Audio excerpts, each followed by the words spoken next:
let's explore 7 of the most persistent myths about the Old West and reveal the surprising truths behind them. Number 7. Gambling was just a casual pastime. Gambling in the Old West was not the spontaneous and chaotic activity often depicted in movies, but a structured and professional pursuit for many individuals. For some, gambling was a full-time occupation requiring significant skill, strategy, and a keen understanding of human behavior. Professional gamblers, often referred to as sportsmen, occupied a unique and respected position in Western society, despite the inherent risks and stigma associated with their trade. Many saloons and gambling halls were central to the social and economic fabric of frontier towns. These establishments were meticulously organized spaces where patrons gathered not only to gamble, but to socialize and conduct business. Unlike the rowdy, unregulated games often portrayed in Hollywood, these venues operated under strict rules. Dealers and gamblers alike followed an unwritten code of conduct, ensuring that games were fair, or at least appeared to be. Some venues even employed security or house dealers to maintain order and protect players and the establishment's reputation. Popular games included Faro, poker, Monte, and Chuck-a-Luck. Faro in particular was a favorite in the West due to its fast pace and straightforward rules. This game, introduced by French immigrants, was often the centerpiece of gambling halls. Professional gamblers specialized in these games, developing reputations for their skill and their ability to outsmart opponents. These individuals were not simply lucky. They often relied on mathematics, probability, and an acute ability to read body language. A gambler's success depended on sharp wit and strategic thinking, as well as the ability to bluff convincingly. High-stakes games attracted not only locals, but also travelers and adventurers who sought to test their fortunes. Professional gamblers frequently traveled from town to town, chasing lucrative opportunities and participating in regional tournaments. This transient lifestyle added an air of mystique to their profession, but also came with risks.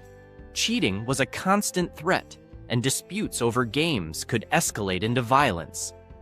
Many professional gamblers carried weapons for self-defense, not to intimidate opponents, but to ensure their safety in case of confrontations. Women were also part of the gambling scene, though their participation was often overlooked.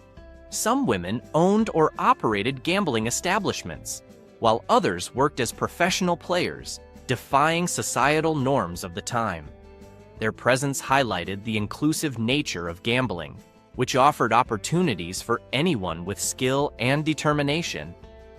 Gambling in the Old West was deeply integrated into the culture of the frontier, providing both entertainment and economic benefits to growing towns. Its structured nature, professional players, and role in community life contrast sharply with the romanticized chaos seen in popular Western films. This nuanced reality demonstrates how gambling was more than a pastime. It was a livelihood and a critical part of Old West society. Number 6. The Pony Express was a long-running success. The Pony Express was a daring and ambitious mail delivery service designed to bridge the communication gap between the eastern United States and California during a critical period of westward expansion. Operating from April 1860 to October 1861, it spanned nearly 2,000 miles, crossing some of the most challenging terrains of the American frontier, including deserts, mountains, and plains. Riders faced extreme conditions, from scorching heat to freezing temperatures, as they carried mail pouches weighing around 20 pounds while riding at breakneck speeds. The operation was dependent on a network of approximately 190 stations spaced 10 to 15 miles apart, where fresh horses and provisions awaited riders. These riders, often young men weighing less than 125 pounds to minimize the load, became legends for their bravery. They typically covered distances of 75 to 100 miles before handing off the mail to the next rider. Famous participants, like Buffalo Bill Cody, helped solidify the Pony Express's legendary status. Financially, the Pony Express was unsustainable from the start. Its founders, Russell, Majors, and Waddell, intended it as a temporary measure to secure a government mail contract, but the costs of maintaining the stations, horses, and personnel were astronomical. The service charged $5 per half ounce of mail, a hefty fee at the time, yet this was insufficient to offset the operational expenses. Additionally, the dangers of the route, hostile encounters, severe weather, and logistical challenges added to its inefficiency. The advent of the transcontinental telegraph in October 1861 marked the end of the Pony Express. The telegraph could transmit messages instantly, making it far superior to even the fastest horseback riders. Although the Pony Express was a commercial failure, losing an estimated $200,000, its legacy endures as a symbol of innovation and determination during the westward expansion.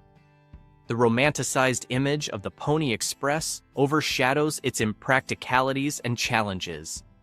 It was not the first attempt at cross-country mail delivery. Other services had used stagecoaches, albeit at slower speeds. The Pony Express's real achievement lies in its demonstration of the possibility of rapid communication over long distances in a pre-telegraph era. Despite its brief operation, it remains one of the most iconic representations of the American frontier, immortalized in stories, stamps, and folklore. Number 5. Every cowboy wore a classic cowboy hat. In the mid-19th century, the American frontier was a melting pot of cultures, and this diversity was reflected in the headwear of its inhabitants. Contrary to the popular image of every cowboy donning a classic Stetson, a variety of hats were worn, each serving practical purposes and influenced by different traditions. The bowler hat, also known as the derby, was particularly prevalent among cowboys and townsfolk. Its sturdy construction and snug fit made it ideal for horseback riding, as it was less likely to be dislodged by wind or low-hanging branches. This practicality led to its widespread adoption across the West. Mexican vaqueros, the original cowboys, often wore sombreros with wide brims and high crowns, providing excellent protection from the sun. This design influenced American cowboys, especially in the Southwest, who adopted similar styles to shield themselves from harsh sunlight. Civil War veterans migrating westward brought with them military headgear, such as kepis and slouch hats.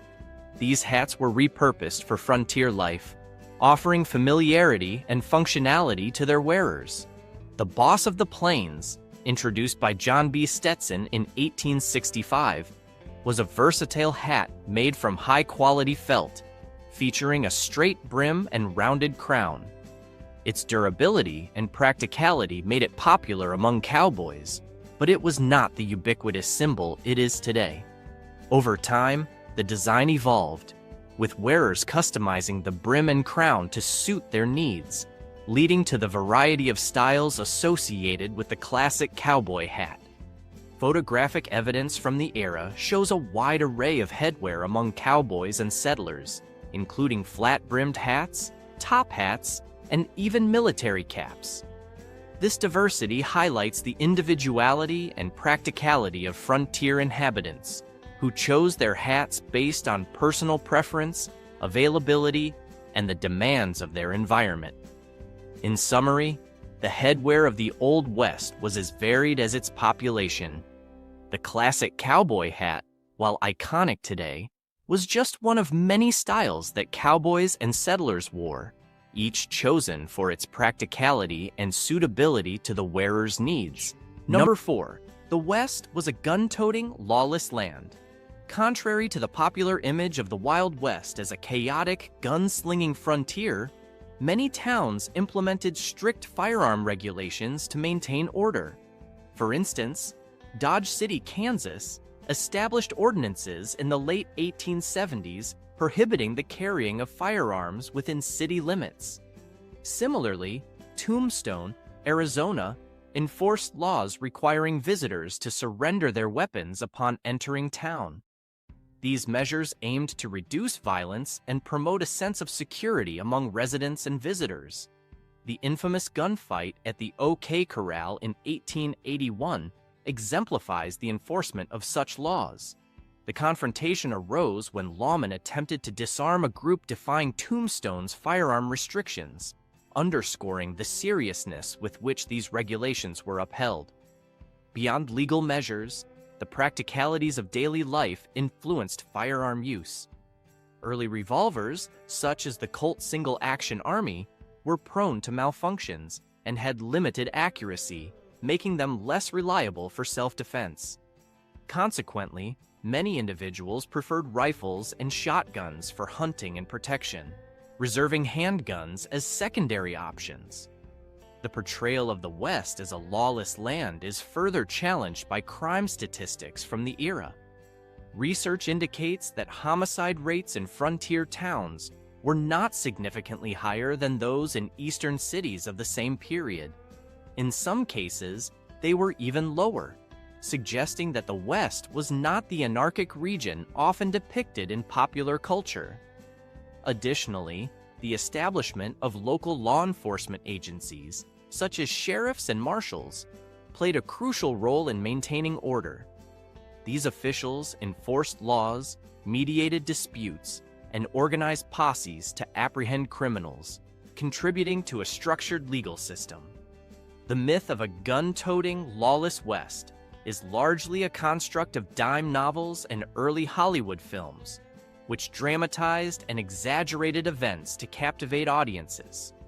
In reality, many Western communities prioritize safety and order, implementing regulations and relying on law enforcement to create stable environments. Understanding the true nature of the American West requires recognizing the balance between the rugged individualism, often celebrated in folklore, and the communal efforts to establish law and order. This nuanced perspective reveals a society striving for stability amidst the challenges of frontier life. Number 3. Cowboys were exclusively white Americans. The myth that cowboys were exclusively white Americans is a simplification of a much richer and more diverse reality.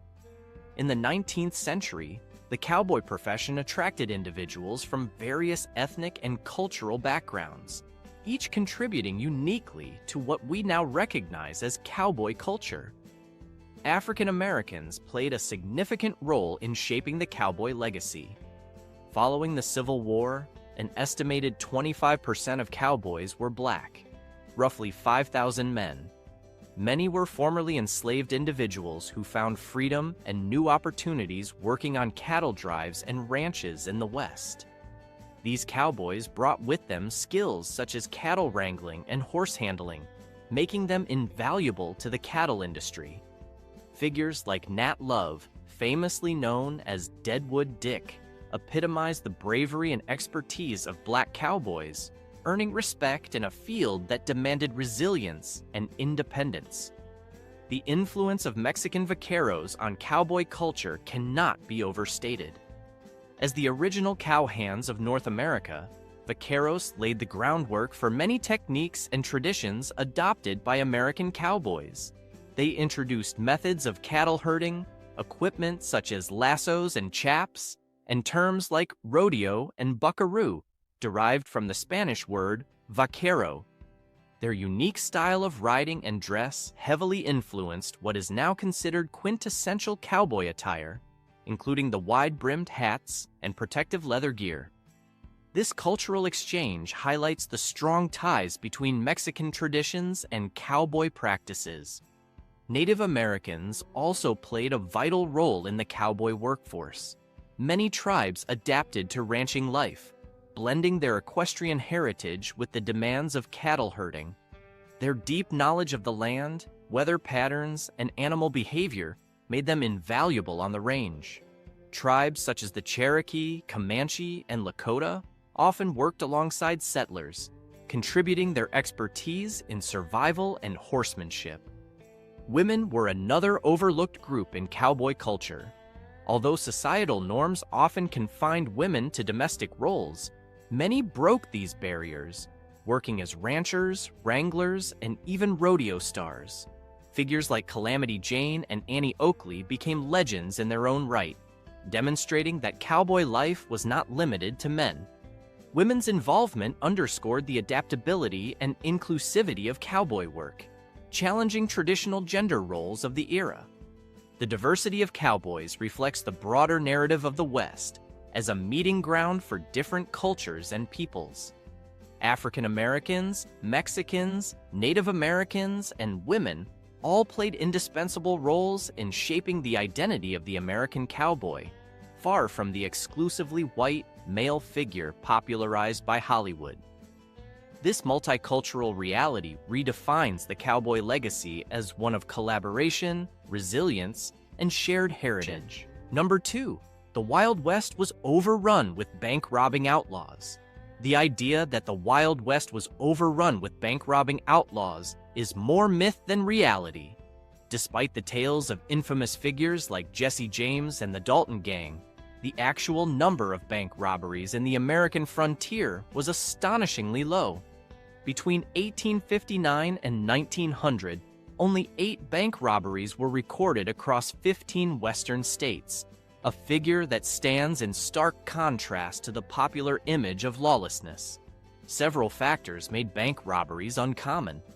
Frontier towns were small, with their most important establishments, such as banks, sheriff's offices, and general stores, located in close proximity, often along the same main street. This layout created a natural deterrent for robbers, as any commotion near the bank could quickly alert local law enforcement or armed citizens.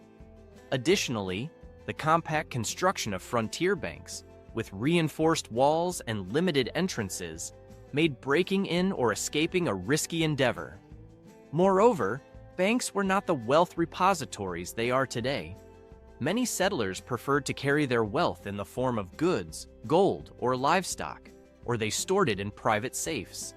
This meant that robbing a bank might yield far less than expected. Outlaws often found more lucrative targets in stagecoaches or trains, which carried cash, gold, and valuable goods across remote and poorly guarded areas. Even when robberies occurred, they were rarely the glamorous, high-stakes events depicted in movies. Many attempts ended in failure, with outlaws either caught, killed, or escaping empty-handed.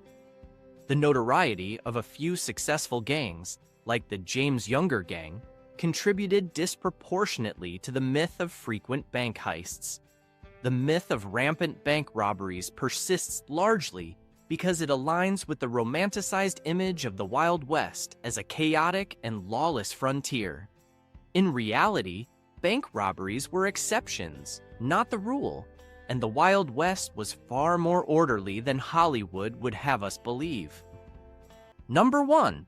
Settlers were constantly under attack by Native Americans. The idea that settlers were constantly under attack by Native Americans is one of the most enduring myths of the Wild West. While violent conflicts between native tribes and settlers did happen, they were far less frequent than portrayed in popular culture. Many settlers made their way across vast territories without ever encountering hostile Native Americans. The exaggerated narrative of constant clashes oversimplifies the complex and multifaceted relationships that often characterize these interactions. For starters, Native American tribes were not a monolithic group. Different tribes had different approaches to settlers, shaped by their own goals, resources, and experiences with Europeans. Some tribes, like the Comanche and Apache, resisted encroachment aggressively, while others, such as the Mandan and Pawnee, were more likely to engage in trade or assist settlers navigating the harsh terrain. Many Native Americans understood the value of forming strategic alliances, offering guidance, and exchanging goods for mutual benefit. This pragmatism often kept the peace in areas where settlers passed through or temporarily settled. The image of settlers circling the wagons to fend off native raids is also largely a fabrication. Wagon trains were more often organized this way to protect livestock from wandering or theft, rather than to prepare for attack.